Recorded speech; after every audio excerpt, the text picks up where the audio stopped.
ఎలక్షన్లో చీరలో కూర్చున్న రోజు, ఆయన విజయోత్సవ సభ రోజు సమయం ఎక్కువ అందరిది తీసుకోకుండా చాలా విషయాలు చెప్తా. నా ప్రతిమ, నా పరిపాలన దక్షత ఏంటి అనేది ఇక్కడ కూర్చున్న వాళ్ళలో 70% మందికి తెలుసు. 100% అన్నాను నేను, 70% మందికి తెలుసు. నేను ఒక్కసారి మాట ఇచ్చిన అంటే మా నాయన వచ్చినా దిగి వచ్చినా ఆ పరమాత్మ వచ్చినా కూడా నేను మారను. నేను నిన్న పొద్దున వరకు కూడా మైండ్ మేకప్ చేసుకోలేదు ఎవరు కొట్టేయాలి అని. నిన్న పొద్దున వరకు కూడా మైండ్ మేకప్ చేసుకోలేదు. శుక్రవారం నాడు మళ్ళీ కోర్టులో వేసి ఫెయిల్ అయ్యింది అని అంటే ఇది పద్ధత అని ఒక మనసులో ఆలోచన వచ్చి, ఆలోచన నాకు సమయాన్ని తీసుకుంది చర్చించడానికి.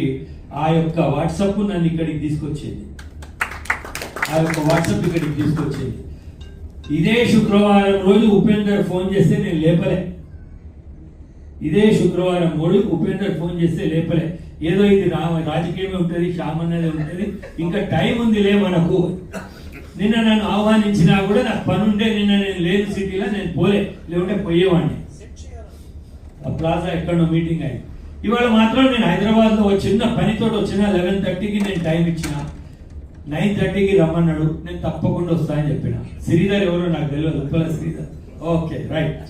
శ్రీధర్ ఫోన్ ఫస్ట్ వచ్చింది, సెకండ్ ఫోన్ ఉపేందర్ వచ్చింది, థర్డ్ ఫోన్ రమణయ్య అనేది వచ్చింది.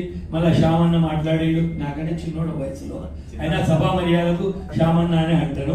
బయట పక్కన పడి ఉంటే ఏం శ్యామ అంటాను. మన అందరం కూడా మంచి రోజులు రాబోతున్నాయి.